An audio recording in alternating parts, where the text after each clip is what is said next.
I'll show you some second sowing of seeds that I've started. So join me on this little adventure. All right, starting going out onto the deck, there's this little railing planter box. It has some spoon tomatoes in it, some mini eggplants, and some cherry tomatoes. Or I think they are cherry fall. So these are going to be in the determinate family, and they will produce a lot of tomatoes in a short period of time once they become mature. It's I think, depending on how the season goes, I might switch to determinate tomatoes, period. Unless I find an excellent indeterminate tomato that I'm still gonna grow. So coming down here, we have our herb box. Cilantro is blowing up. Sage not too far behind it. And then this is dwarf basil. Hopefully it'll become an herb forest. So we were able to harvest some Bloomsdale spinach and some New Zealand spinach. It was pretty delicious. This is another variety of determinate tomatoes, Tasmanian chocolates. Back there is super sweet 100s, and then some sun gold cherry tomatoes. My plan is to uproot one plant of each and do an experiment and actually cut this out and hang them from the planter pot hangers up there, and grow them upside down. I thought it would be a kind of a cool little experiment. Some little gem lettuce, sprouts of Marvel of Four Seasons lettuce. We tend to eat a lot of salads in this house. This is tatsoi, so it's a kind of cabbage.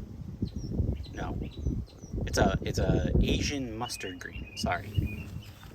I just direct sowed this in here.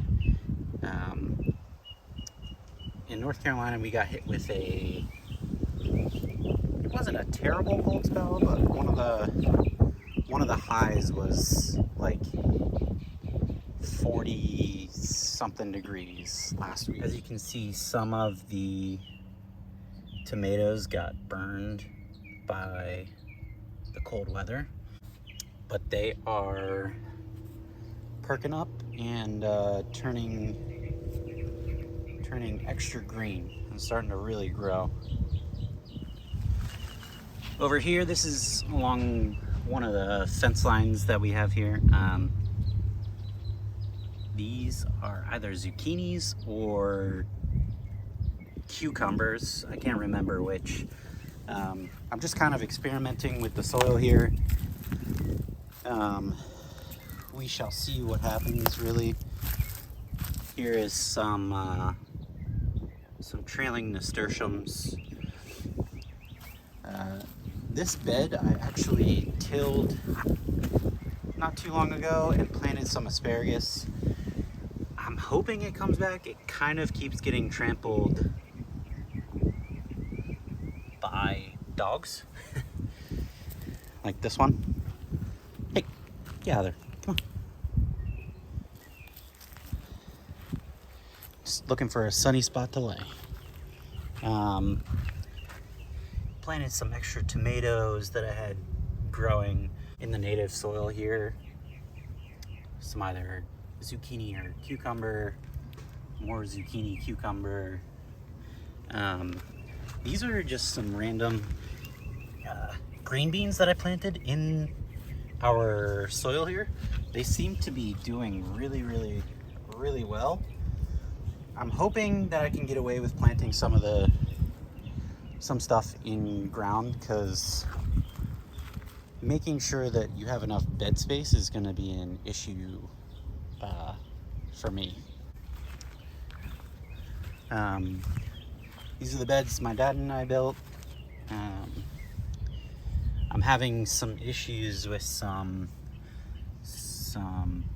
pests. As you can see, that I think that's a California giant zinnia bunch that is just getting torn apart by leaf-eating bugs of some sort. This is my hot pepper bed. So jalapeno,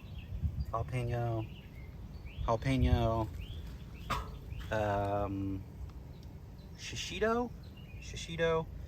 I don't know if it's just shishitos that take forever to grow, but these were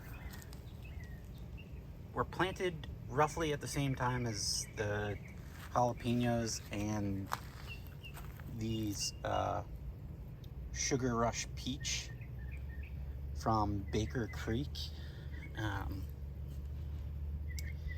I think this is the biggest shishito that I have. I'll show you a shishito that I have in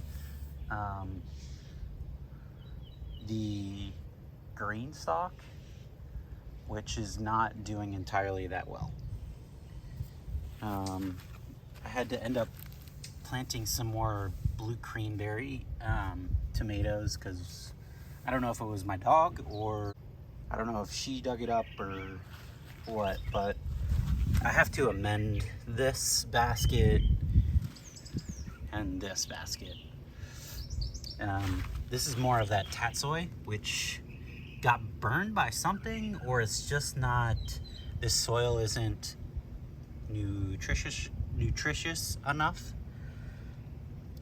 which kind of seems to be the case, because this tomato and this tomato, which are pink bumblebee tomatoes, are not doing as well as, say, this is an orange peach tomato plant, which it's in a grow bag. It just doesn't have the same soil as those two. So I might have to amend those and kind of get those up to speed. I did recently put in irrigation that is attached to an automatic timer. This bed has been slowly sinking due to just the amount of rain that we've had. So I do have extra soil that I'm gonna have to top off everything with.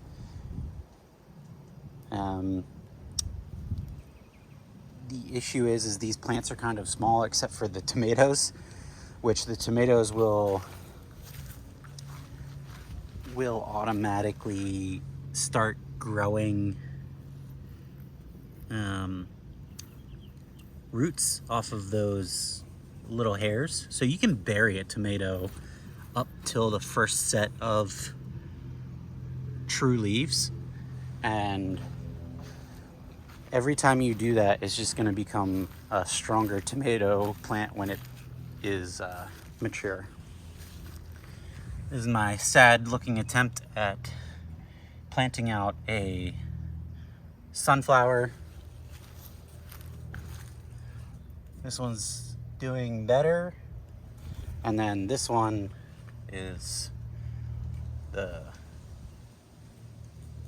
probably the best one that I've grown since my gardening career started.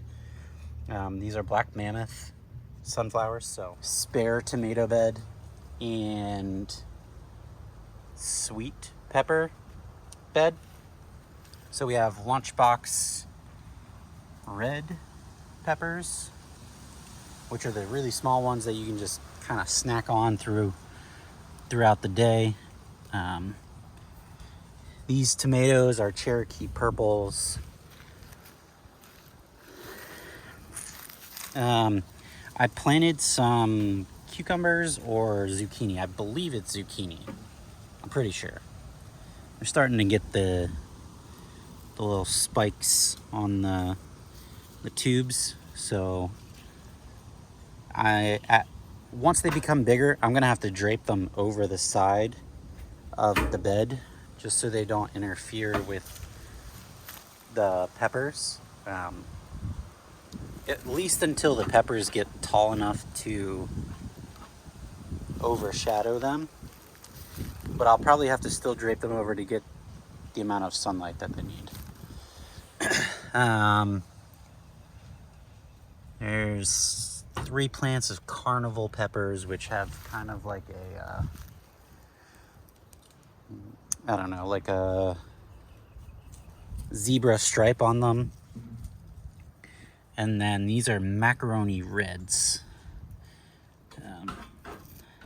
Don't mind me just picking out weeds. Got some chives in a pot here. Our blueberry bush that I bought from Home Depot. It's already got blueberry formation on it. My guess is I will have to have an insect net put over this so the birds can't get to the blueberries. Here are some more beans that I planted. This gets automatic watered from the strawberry gutter. So all I did was take a PVC gutter from Home Depot or Lowe's, drilled holes all in the bottom for drainage, filled it with soil, and so I bought strawberry starts, like bare rootstock, and they've been in for probably, I don't know, a month maybe. They did not take off. So what I did was I just went to the big box store, unfortunately, just because I wanted to get some strawberries planted. Bought one of their biggest pots that already had runners in it that I could plant, and just tore the pot apart and then planted the individual strawberry plants. As you can see, there's a strawberry there. I think there was one other strawberry, but I was really focused on just getting these runners into the ground. This was an actual runner that actually had long enough roots to where I could rip it off and plant it. These, I think they're Sugar Daddy snap peas, are starting to get flowers. So hopefully that's a good sign to where I can start getting some peas. And then this mess is some more either snap peas or snow peas. As you can see, another flower.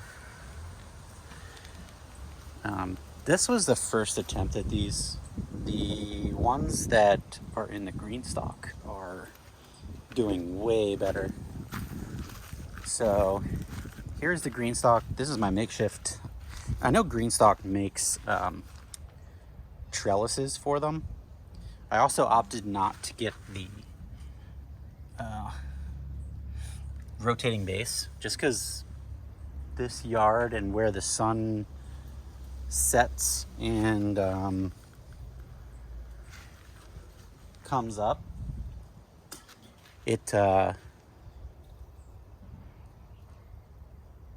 this is where a majority of the sun is all day long.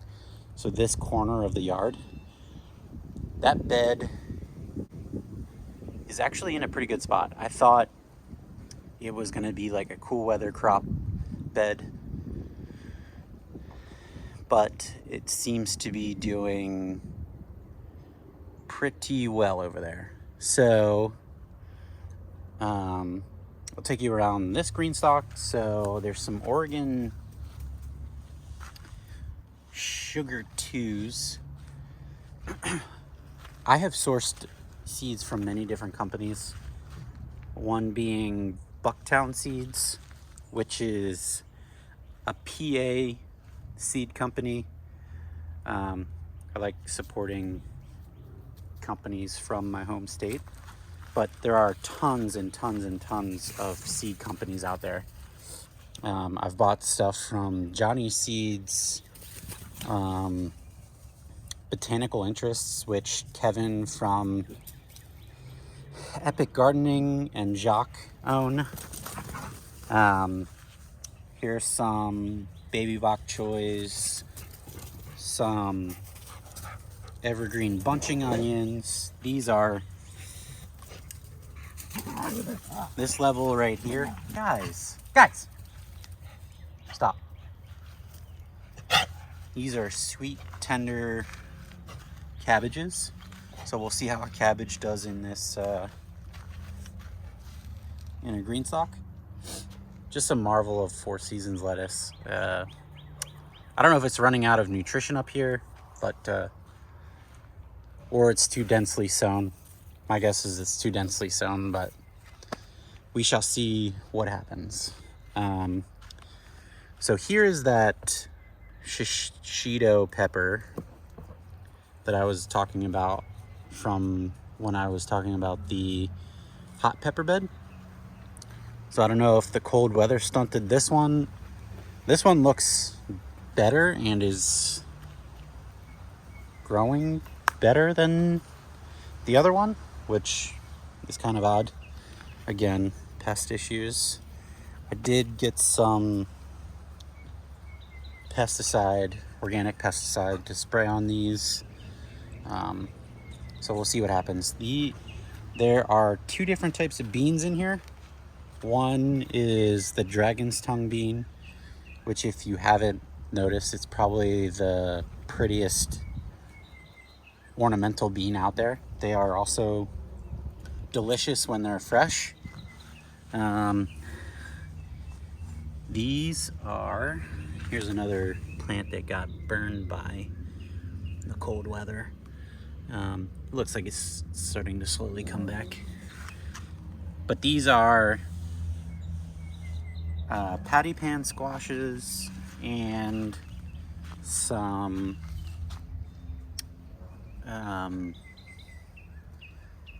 rondaniche squashes. So it's just a round squash instead of an elongated squash like a cucumber is. Here's some more mini eggplants. Hopefully they really take off now that we are having consistent like 60, 70, 80 degree days, and then the nights aren't really getting down past like 50 degrees. So here we got some cucumbers. I'm trying to let the dogs obviously have their free roam of the yard. It's not fair to them to fence off a part of the yard just because they might get into some veggies. So got some squashes here. Eventually they're going to be trellised up on this, which will be good. Here's some extra pepper plants that I just planted up here by the shed. Seem to be doing pretty well. Pests have kind of left these ones alone. And then I have finally moved all of the seed starting stuff out here. So these 3 pots are filled with some herbs.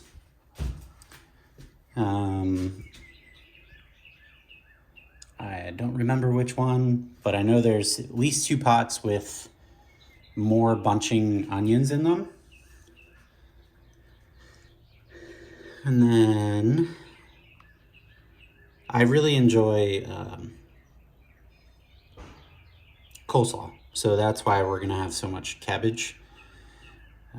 Some more sowings of Sun Golds, Sweet 100s, Cherry Falls. I started a mini gourd mix. Hopefully I can build a trellis out by one of the gates that it'll just cover up and let the gourds grow. Here's a cantaloupe, moon and stars melon, some Brussels sprouts, which I didn't have very good success with them so far, but I'm hoping with the warm climate down here, they might grow a little bit faster. Also got some more cucumbers and some zucchinis. Like there's more blue cranberries, orange peach tomatoes, pink bumblebee tomatoes, some more lunchbox red peppers. My wife really, really loves those peppers. Here's some starts of some purple basil, Genovese basil. Here's some more black mammoth sunflower starts. There's a seed cap stuck on this leaf. I'll get it after the video. Some California giant zinnias. I really want to draw in as much pollinators as I possibly can. Here is some corn. This will be the first time I'm growing corn. So I planted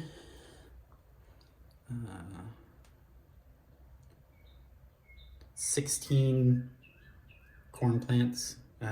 Hopefully all 16 pop up.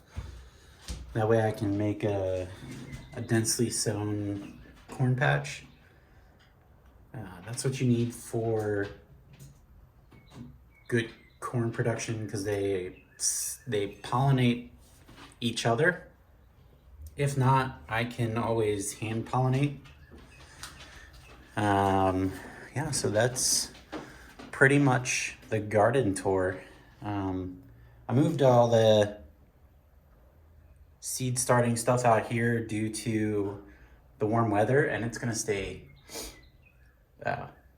warm in here longer than inside my house because we have put the air conditioning on. Not that I wouldn't be able to do it, because I have some seed starting heat mats. So, all right, so that was the garden tour. If you guys enjoyed this content or want to see me do the growing tomatoes upside down experiment, if you guys could like and subscribe. I'd really like to grow this channel. It's an amazing thing to grow most of your produce.